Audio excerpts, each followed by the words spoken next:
meditation isn't something away, isolated from daily activity. It's all-inclusive. I think this must be understood right from the beginning. It's not something that you do for 20 minutes in the morning, afternoon and night, and then forget all about it, and then carry on your daily mischievous life.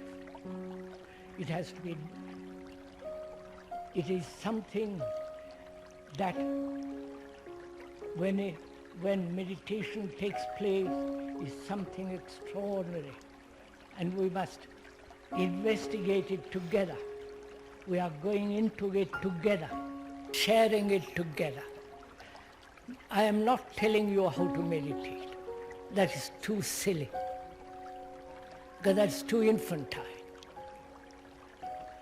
Because one of the first things that one must be free is to be completely a light to oneself. You understand? A light to oneself. And this light cannot be given by another. Or can you light it at the candle of another? If you light it at the candle of another, it's just a candle. It can be blown out. But whereas, if we could find out what it means to be a light to oneself, then that very investigation of it is partly meditation. So we are going together, investigate first what it means to be a light to oneself, and see how extraordinarily important it is to have this light.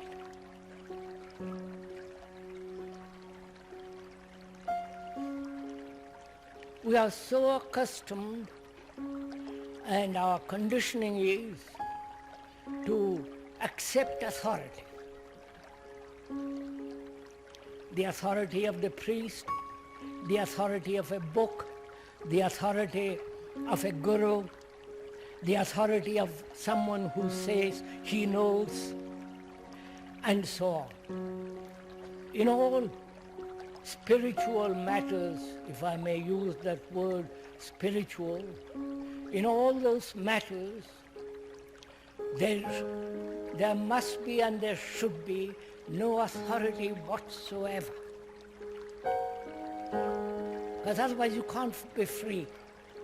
You can't be free to investigate, to find out for yourself what meditation means.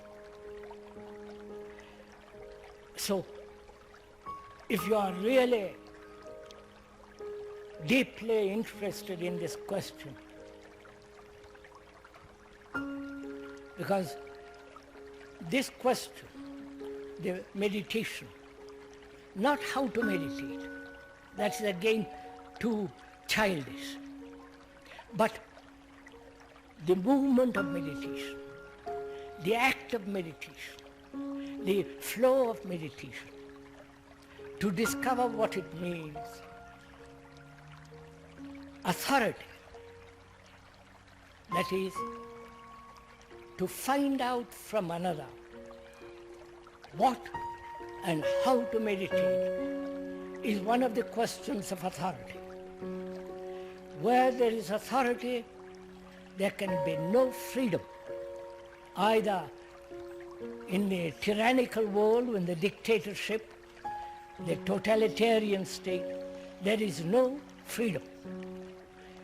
In the same way, if there is no freedom from authority,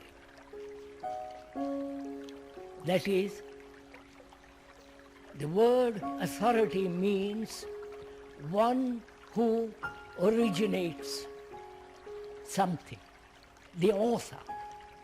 The word comes from the word author, the one who begins something, originates something, and the rest of the people follow it, make it into an authority, and then it's dead. So one must be very careful if you are really want to go into this question of meditation, to be completely, wholly, inwardly be free from all authority, from all comparison. I don't know if you can do it, including that of the speaker, especially that of the speaker. That is me. Because if you follow what he says, it's finished. Therefore, one must be extremely aware of the importance of authority in one direction, that is the doctor, the scientist, the man who, all the rest of it, and understand the total unimportance of authority inwardly. Whether it is the authority of another, which is fairly easy to throw off, or whether it is the authority of your own experience, knowledge, conclusion, which becomes your authority, which then becomes your prejudice. So one must be equally free from the authority of another, and also one must be free from conclusions, which becomes one's own authority, from one's own experience. Shall you go into that word experience presently? From one's own understanding. I understand, therefore I'm right. All that, those are forms of authority. You understand how difficult this is going to be if you really want to go into this extraordinary, complex question. Otherwise, you can never be free from, never be a light to yourself. When you are a light to yourself, you are a light to the world. Because the world is you and you are the world. I wonder if you see that. So, that's the first thing to understand.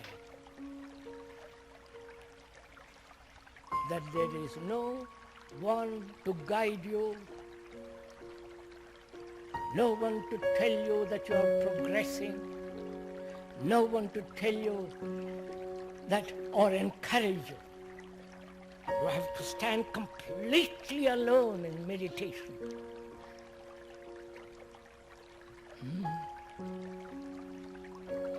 You understand that what it means? And you can, and this light can only come to yourself when you understand or investigate into yourself what you are. That is self-awareness, to know what you are, not according to psychologists, not according to some philosophers, not according to the speaker, but to know, to be aware of your own nature, of your own structure, of your own thinking, feeling. Find out the whole structure of it. Therefore, self-knowing becomes extraordinarily important. Not the description given by another, but the actually what is, what you are, not what you think you are, or what you think you should be, but what actually is going on. Know how difficult that is? Have you ever tried it? To be aware actually what is taking place inside the skin, as it were. Because we observe through the knowledge of the past, right? Through what you have acquired as an experience or what you have gathered from another. With that knowledge, you examine. Therefore, you are examining yourself from the background of the past. Therefore, you are not actually observing what is. So there must be freedom to observe. And then, in that observation, the whole structure and the nature of oneself begins to unroll. You're following all this? Please give for this morning at least an hour's attention.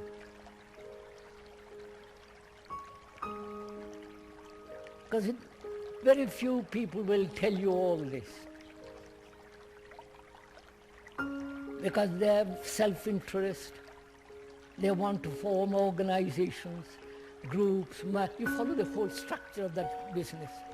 So please, if you don't mind, give your complete attention to what is being said.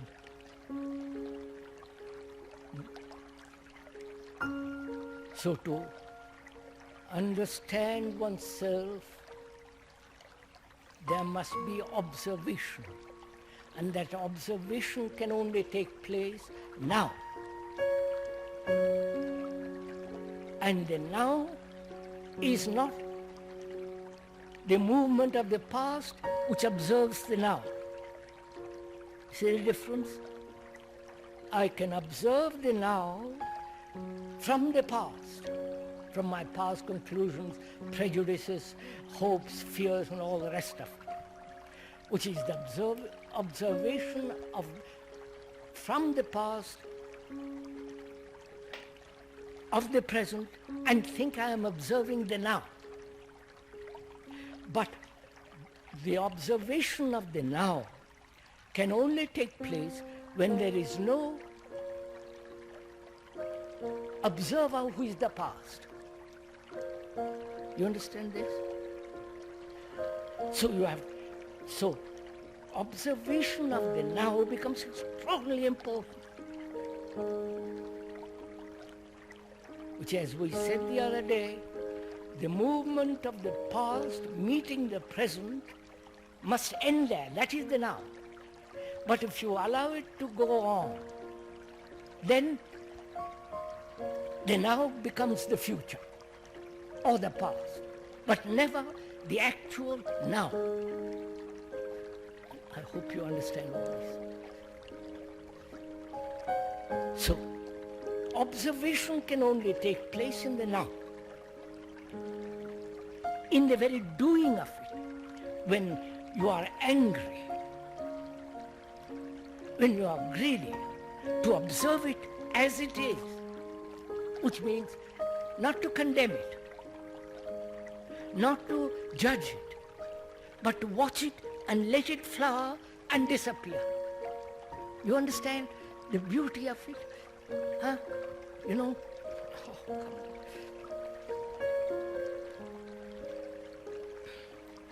We are accustomed to, or traditionally, we are educated to suppress or to move it in a certain direction.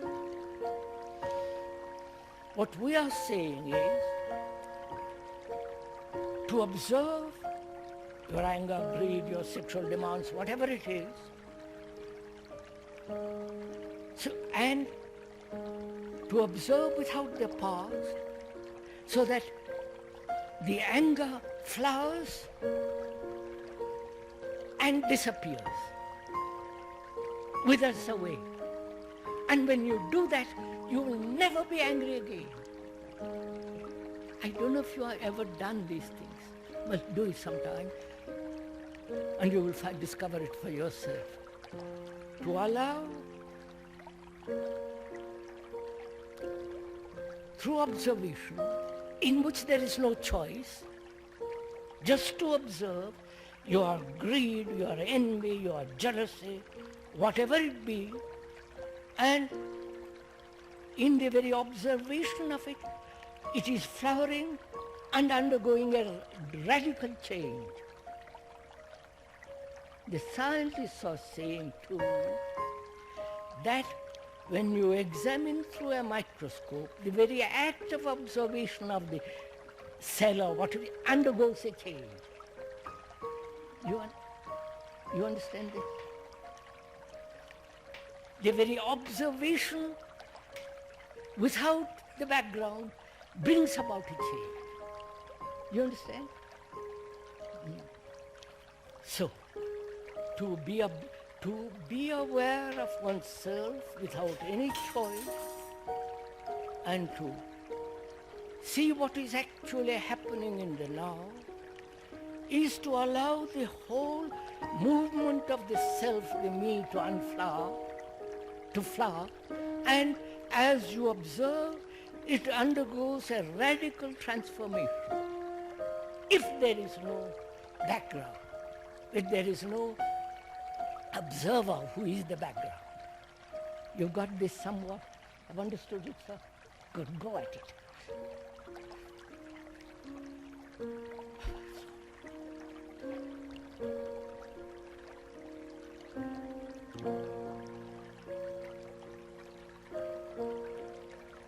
So, in doing that, obviously, authority has no place. The man who says, I know, I will do this or do that, that is out completely, forever. So there is no intermediary between your observation and truth, which we are going to find out presently what truth is, if it cannot all be described. So, in doing that, one becomes a light to oneself. So that you don't ask anybody at any time how to do something. In the very doing, which is the observing, there is the act, there is the change. So, that's the first thing to learn, because we are learning. First thing to learn that one has to be a light to oneself. And it is extraordinarily difficult to resist the tradition that you must be guided. You understand? That's why gurus from India are multiplying like ugly mushrooms all over the world. Please, sorry, because they are really bringing old tradition and putting it into different words and offering it. It is the old. In India, it's going on for thousands of years. I've seen many of the so-called top gurus. They've come to see me. And they live with great respect, but they go on their own way. So, freedom to observe, and therefore no authority of any kind, is essential. Then, the search for experience, which we all want, must come to an end. I'll show you why. We have every day various kinds of experiences. We have had sexual experience, experiences of various kinds through books, through, the whole demand for experience. The word experience means to go through and finish, not to record it.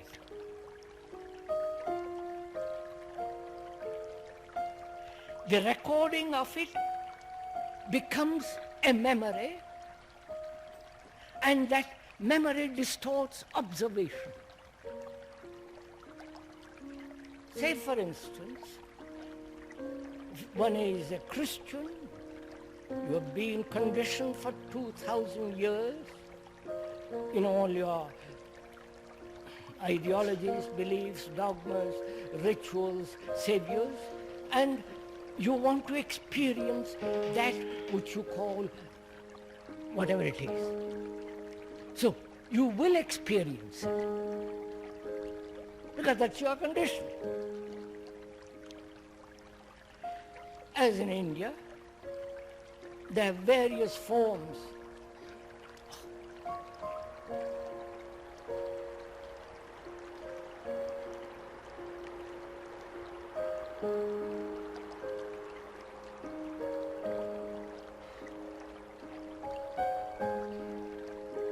There are various gods, hundreds of them, and they are conditioned to it, and they have visions of that, because they are, according to their conditioning, they see. So, the demand for experience, when we are bored with all the physical experiences, we want some other kind of experience. The spiritual experience, the greatest demand for, to find out there is God, to have visions and all the rest of it. You will have visions, experiences according to your background. Obviously, because your mind is conditioned that way. And to be aware of that and to see what is implied in experience. What is implied in experience? There must be an experiencer to experience, right? The experiencer is all that he craves for, all that he has been told, his conditioning. And he wants to experience something which he calls God or Nirvana or whatever it is. So he will experience it. But the word experience means recognition. Recognition implies that you already know. Therefore, it's not something new. So, a mind that demands experience is really living in the past, and therefore can never possibly understand something totally new, original. So there must be freedom from that urge for experience. You understand? This is going to be tremendously arduous to go into this kind of meditation, because we all want rather easy, comfortable, happy, easy-going life. And so when something difficult or which demands your attention, your energy, you say, well, that's not for me, I'll go another way. So, no authority, no demand for any kind of experience. That means there is no experiencer. You understand?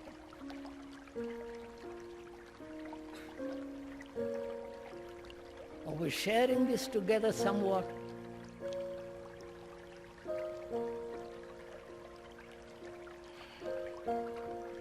then to observe your fears, your pleasures, the sorrows, and all the complexities of daily living in relationship. To observe all that. To observe very carefully. And we said to observe implies that there is no observer. Therefore, there is no question of suppressing, denying, accepting, but merely observing your fear. Because when there is a fear, it always distorts perception. When you are merely pursuing pleasure, again that is distorting a factor. Or when there is sorrow, again that's a burden. So the mind which is learning what is meditation must be free of this and understand the daily, everyday relationship, which is much more arduous. Because as we said, our relationship with each other is based on our own image of the other, and so on. So as long as there is an image maker,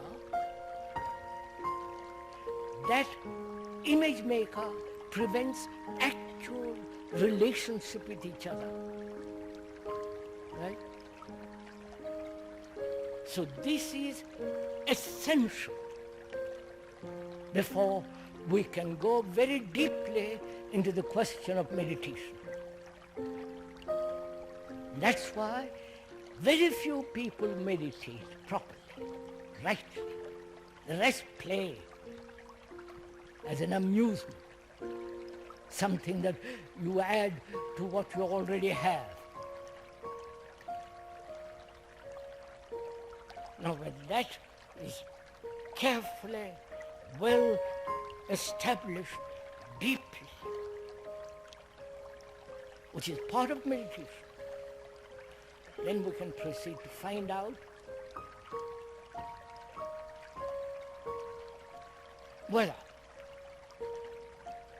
thought can be controlled.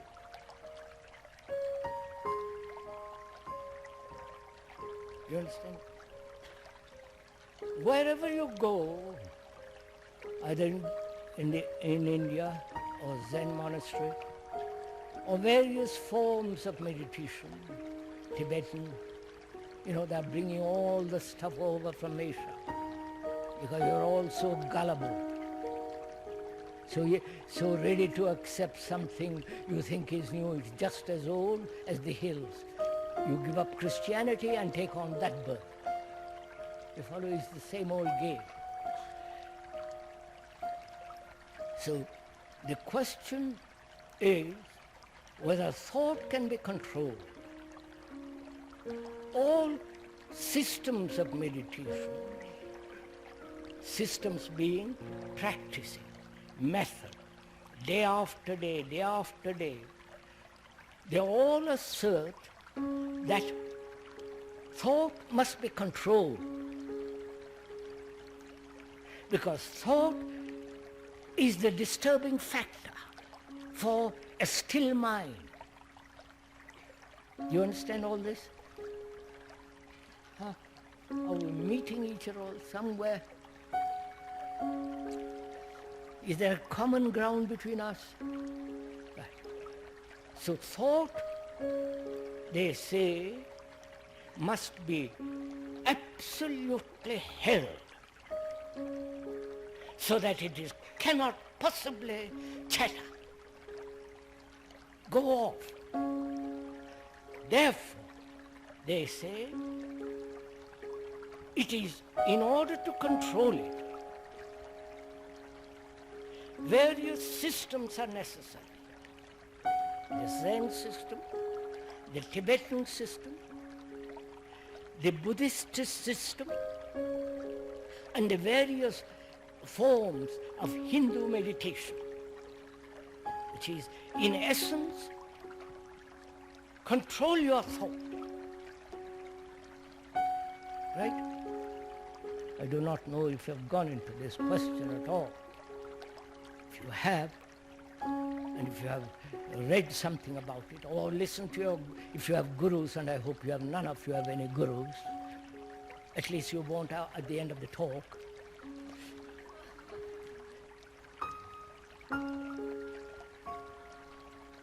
They all insist, because I have listened to all of them.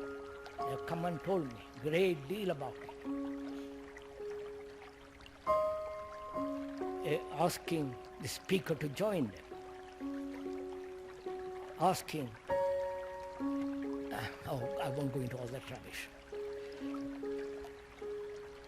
They all insist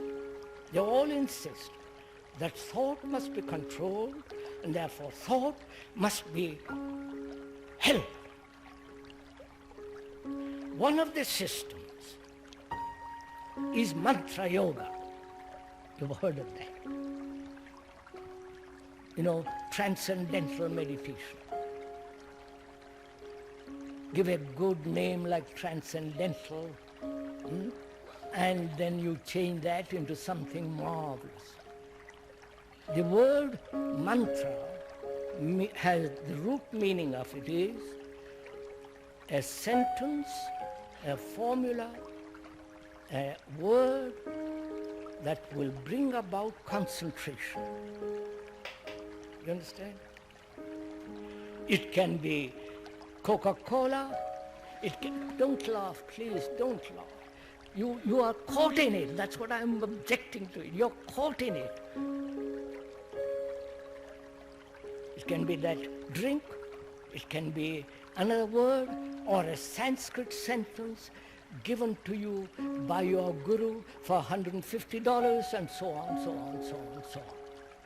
The idea being to help to bring about concentration so that your thoughts completely held. You understand? Now, when you look into it, who is the controller? You understand? You want to control your thought. You see the importance of controlling your thought. And you say, and you try to control it. And all the time, it slips away. You spend 40 years in controlling. You understand? Every moment it's slipping away.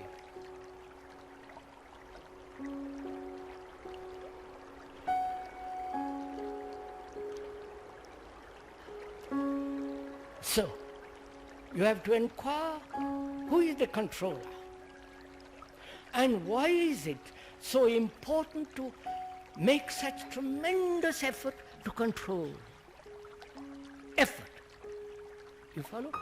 Which means conflict between the thought that moves away and another thought that says, I must control it.